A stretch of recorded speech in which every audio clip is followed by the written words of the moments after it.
સ્વાધ્યાય 3.1 એનો ત્રીજો દાખલો છે ને ખૂબ જ સરળ દાખલો છે. પણ જોઈએ આપણે x અને y આપેલું છે. આવી ગઈ છે આપણી એપ્લિકેશન SS એજ્યુકેશન. આ એપ્લિકેશન ઇન્સ્ટોલ કરો. હવે થશે એકાઉન્ટ અને સ્ટેટનો દર દૂર. મળશે સંપૂર્ણ પાયાથી શિક્ષણ. બધા જ પ્રશ્નો, બધા જ સ્વાધ્યાય અને બોર્ડમાં પૂછાયેલા દાખલાનો સમાવેશ. વધુ માહિતી માટે SS એજ્યુકેશન એપ્લિકેશનને વિઝિટ કરી શકો છો. અને આપણે અન્વયોજન રેખા શોધવાની છે, એટલે કે નિયત સંબંધ રેખા શોધવાની છે. અને એમાંથી આપણને x બરાબર એટલે સરેરાશ વરસાદ એટલે કે x બરાબર 35 આપેલા છે. એટલે x બરાબર આપણે 35 છેલ્લે લખીશું જ્યારે શોધીએ ત્યારે. અને જો ત્રુટિ શોધવાની હોય તો ત્રુટિમાં x બરાબર 35 નથી, એટલે પૂછેલી બી નથી. પૂછેલું હોય 31 તો પછી 93 લેવા પડે. એવું કંઈ અત્યારે નથી. એટલે પહેલાં આપણે x ને y લખી દઈએ જે આપેલું છે તે. એટલે x અને y. x જે આપેલો છે બે થર લખી દેવાનો. 25 ને આજે 32 ની બધા છે એ બે થર લખી દે. 25 32 38 29 અને 31 84 90 95 88 અને 93. આવું થાય એટલે પહેલાં આપણે સિગ્મા એક્સ કરી લખવાનો અને આ બાજુ પર સિગ્મા વાય કરી દેવાનો. પછીથી શોધવાનું નહીં આવે. એટલે આનો સરવાળો પહેલાં આપણે કરી જ દેવાનો. 25 32 38 29 ને 31. આનો સરવાળો કરીએ એટલે 155 થાય. 84 90 95 88 ને 93 સરવાળો કરી એટલે 450 થાય. એટલે x બાર સિગ્મા x ના છેદમાં n અને y બાર સિગ્મા y ના છેદમાં n. n કેટલા?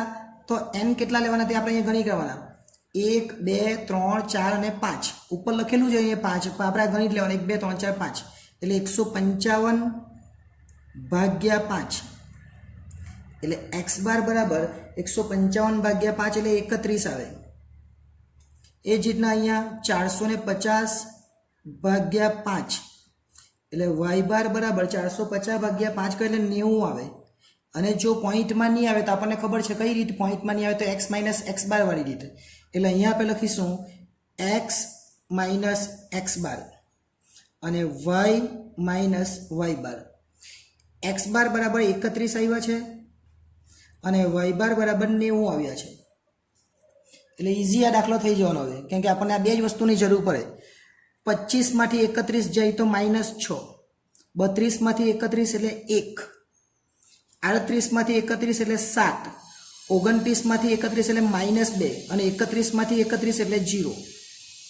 માઇનસ માઇનસનો સરવાળો 6 ને 2 8 એટલે -8, 7 ને 1 8 એટલે +8 એટલે 0 થઈ જાય.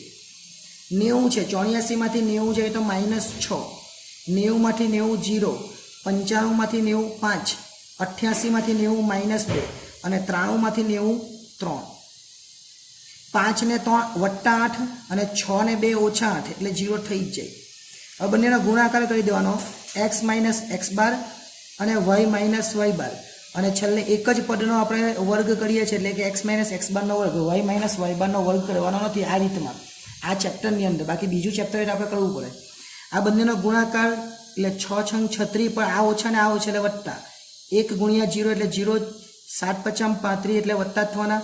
2 2 4 વત્તા જ થવાના કેમ કે બંને ઓછા છે ને 3 એટલે 0. 35 દુ 70 થાય ને 1 71 ને 4 કેટલા થાય તો 75 જેવા થાય. ગુણાકાર આપણે કરીએ અને સરવાળો કરી દેવાનો એટલે 75 થયો. ત્યાર પછી વર્ગ કરવાનો. 6 નો વર્ગ 36, આ 1 નો વર્ગ 1 જ થાય, 7 નો વર્ગ 49 થાય, 2 નો વર્ગ 4 થાય ને 0 નો વર્ગ 0. 49 ને 1 50, 36 ને 4 40, 50 ને 40 એટલે 90 થાય. એટલે અહીંયા લખવાના 90. પહેલાં આપણે શોધવાનું b. તો b નું સૂત્ર આપણે બધાને ખબર છે, જે આપણે આગળ પણ બીજા ચેપ્ટરમાં મૂકતા હતા અને પહેલા દાખલા મૂક્યું એ છે. x માઇનસ x બાર અને y માઇનસ y બાર છેદમાં વર્ગમૂળ વાળું નથી લેવાનું, ફક્ત x નું એક જ પદ લેવાનું એટલે સિગ્મા x માઇનસ x બારનો વર્ગ. જ્યારે બીજા ચેપ્ટરની અંદર વર્ગમૂળ આપણે લેતા હતા, અહીં વર્ગમૂળ નથી. ચલો પહેલામાં આપણને 75 આવેલા અને બીજામાં 90 આવેલા. નિયમ જ પડે તો 75 ભાગ્યા 90 કરી લખવાના એટલે પહેલો જવાબ આવી જાય. એટલે અહીં લખવાના 75 ભાગ્યા 90 એટલે b બરાબર કેટલા આવે 75 ભાગ્યા 90 કરે એટલે 0.83 આવે 83. આ એક જવાબ આવ્યો. હવે એ શોધવાનો. એ બરાબરનું સૂત્ર પછી પણ શીખાયું ને ફરીથી એકવાર બોલું. એ બરાબર વાય બાર ઓછા બી એક્સ બાર. વાય બાર આપણે આવેલા છે કેટલા 90, બી કેટલા 0.83 અને એક્સ બાર કેટલો તો 31. બધું આપણને આપેલું જ છે એટલે 90 અને 0.83 ગુણ્યા 31 કરવાના એટલે 25.73 થાય. 90 માંથી એ બાદ કરીએ એટલે આપણને એ મળી જાય 64.27. ચાલો બી હતો એ મળી ગયો. હવે આપણે શોધવાનું વાય કેપ એટલે અહીં લખવાનું વાય કેપ બરાબર એ વત્તા બી એક્સ. એ આપણે શોધી કાઢ્યો કેટલો 64.27 એટલે અહીં લખી દેવાનું 64.27. બી આપણે શોધ્યો 0.83, માઇનસ હોય તો માઇનસ લખવાનું, અત્યારે તો પ્લસ જ છે. અને એક્સ કયો લેવાનો તો એક્સ મેં તમને આગળ પહેલાં જ કીધું અહીંયા આપેલા તે 35 આપેલા છે તો અહીંયા 35 લખી દેવાના એટલે અહીંયા 35 આપણે લઈ લઈએ. ગુણાકાર કરી દેવાનો એટલે 64.27 વત્તા 0.83 ગુણ્યા 35 અને ગુણાકાર કરીએ એટલે 29.05 આવે. અને પછી છેલ્લે વાય કેપ શોધી કાઢવાનો 64.27 વત્તા 29.05 એટલે 93.32 આપણો છેલ્લો જવાબ આવે. 93.32 આપણો છેલ્લો જવાબ. આપણને અહીંયા ત્રુટિ પૂછેલું નથી. જો ત્રુટિ પૂછેલું હોય, ત્રુટિ એટલે કે ઈ પૂછેલું હોય તો એ શોધવું પડે, જે આપણે બીજા દાખલામાં શોધેલું.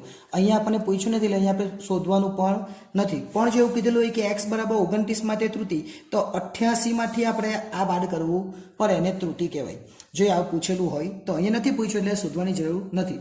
હવે એક દાખલો બાકી છે એટલે દાખલા નંબર 4 એટલે આપણું સ્વાધ્યાય 3.1 પૂરું થઈ જાય. એટલે નેક્સ્ટ ટાઈમ જ્યારે મળીશું ત્યારે દાખલા નંબર 4 છે એ જોઈશું.